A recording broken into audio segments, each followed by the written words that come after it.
নমস্কার বন্ধুরা, তোমরা সবাই কেমন আছো? আশা করছি ভালো আছো। তো আজ হচ্ছে ইতু পুজোর শেষ দিন, মানে আজ মাসের শেষ। তো আজ আমি পিঠে বানিয়ে আমার ইতু ঠাকুরকে পুজো দেব। তো সেই জন্য সকাল সকাল উঠে ঘর বার করে ওদের রেস্টে রাখতে হয়, তো সেই জন্য রাখতে চলে এসেছি। তো তোমাদের সঙ্গেও শেয়ার করব, তোমরা কমেন্ট করে বলো যে কে কে পুজো করছো।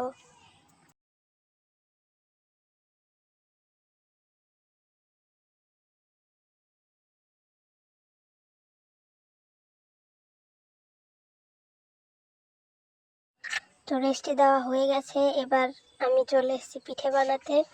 তো দেখতেই পাচ্ছ বসে পড়েছি। এবার ওই গরম জলের সঙ্গে চালের গুঁড়িটা মেশাবো, মিশিয়ে একটা ডো তৈরি করব, তারপর পিঠেটা তৈরি হবে। তো দেখতেই পাচ্ছ আমরা তৈরি করছি। অবশ্য আমি একা পারছি না, আমার একটা পাশের বাড়ির দিদি হেল্প করছে, সেই ঘুরছে আর আমি শুধু চালের গুঁড়োটি দিচ্ছি।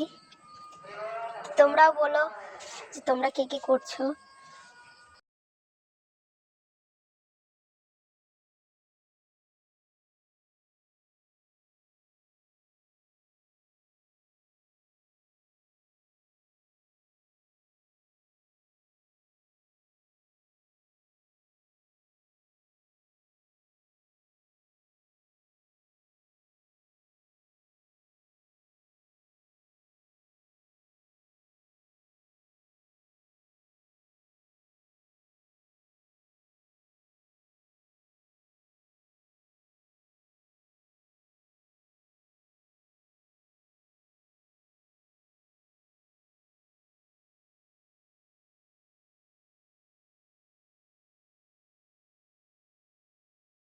তো আমাদের প্রায় হয়েই এসছে। এবার আমরা এটাকে নিচে নিয়ে এটাকে আটা রুটির মতো মাখবো, মেখে তারপর বানাবো। তো দেখতেই পাচ্ছ দিদিটা পিঠে বানানো শুরু করেছে আর আমি মেখে দিচ্ছি আটাটা।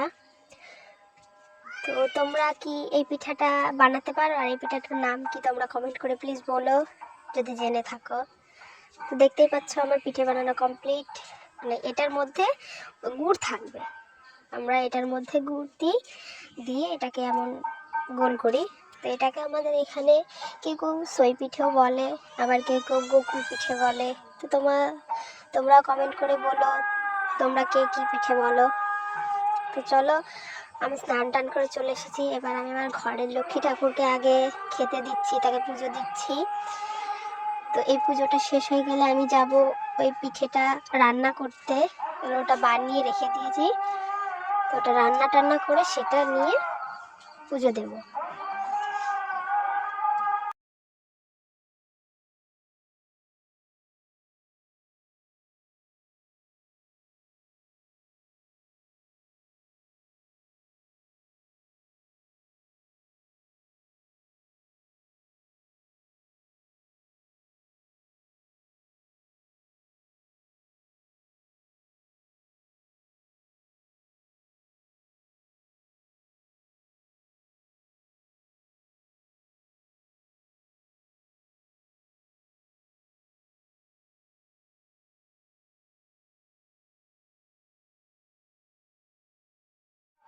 তো আমার পুজো দেওয়া শেষ, এবার আমি যাব পিঠা বানাতে।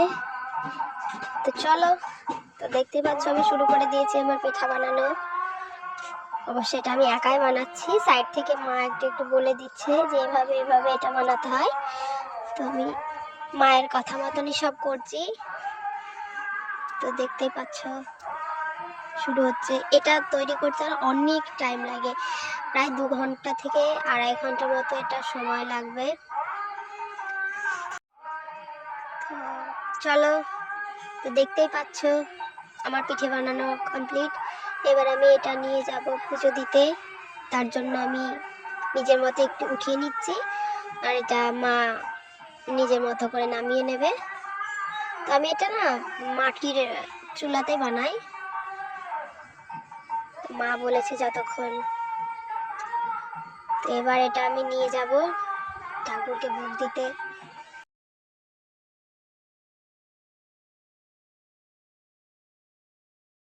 তো আমি এখন এসেছি ফল প্রসাদ করব বলে, তো ফল কাটার জন্য চলে এসেছি, তারপরে সব কিছু শুরু হবে।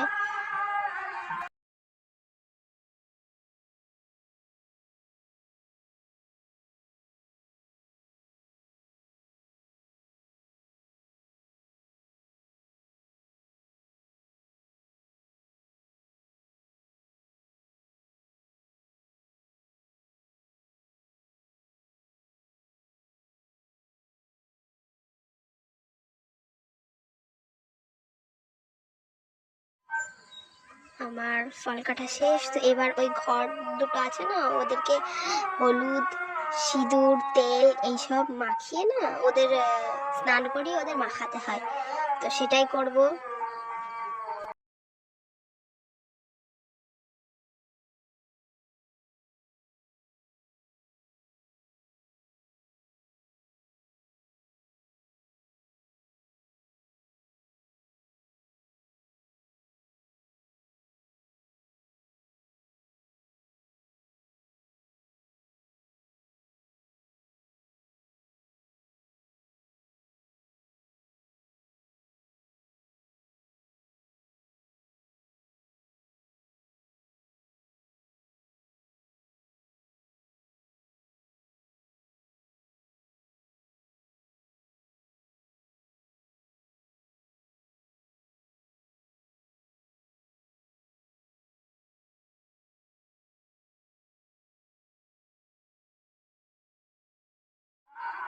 তো আমার মাখানো প্রায় কমপ্লিট।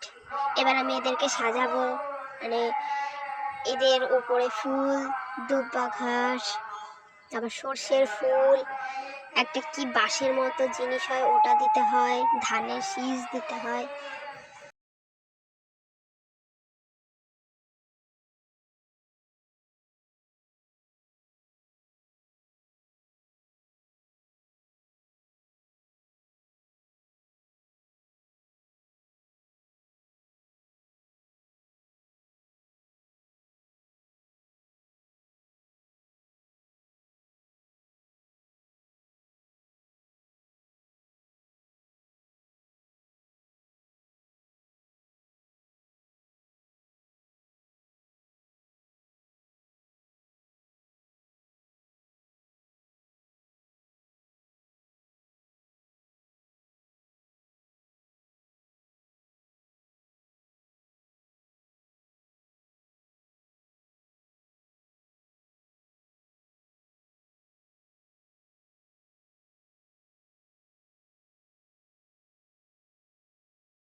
তো আমার সাজানো কমপ্লিট। আর এর উপরে না একটা কি করতে হয়, ওই যে চালের গুঁড়িটা আছে ওইটা মাখিয়ে একটা ডো মতো তৈরি করে ওর ঘটের উপরে, ঘটের উপরে দুটো দিতে হয়। তো আমিও দেবো একটু পরে, তো তোমরা দেখতেই পাবে। এই দেখো এইরকম দুটো বানিয়ে দিতে হয়। এখন এটাকে কি বলে আমি ঠিক জানি না, মা বলেছিল এইভাবে দিতে হয়, তো আমি দিচ্ছি। তো আমার পুজো শুরু হয়ে গেছে।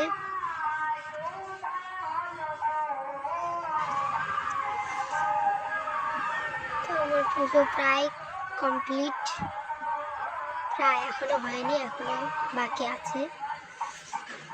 এদের উপরে ফুল, জল এসব দিলে না হয়ে যাবে।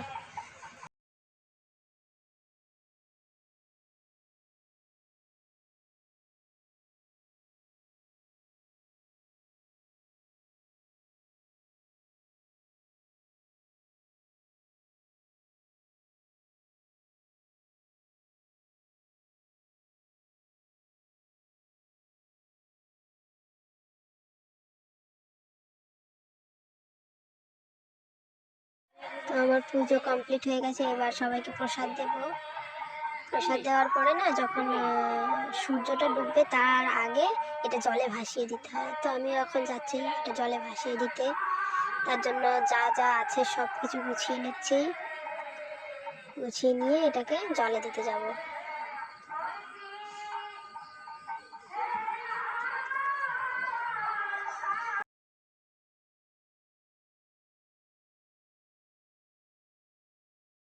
তো আমি চলে এসেছি জলে দেওয়ার জন্য।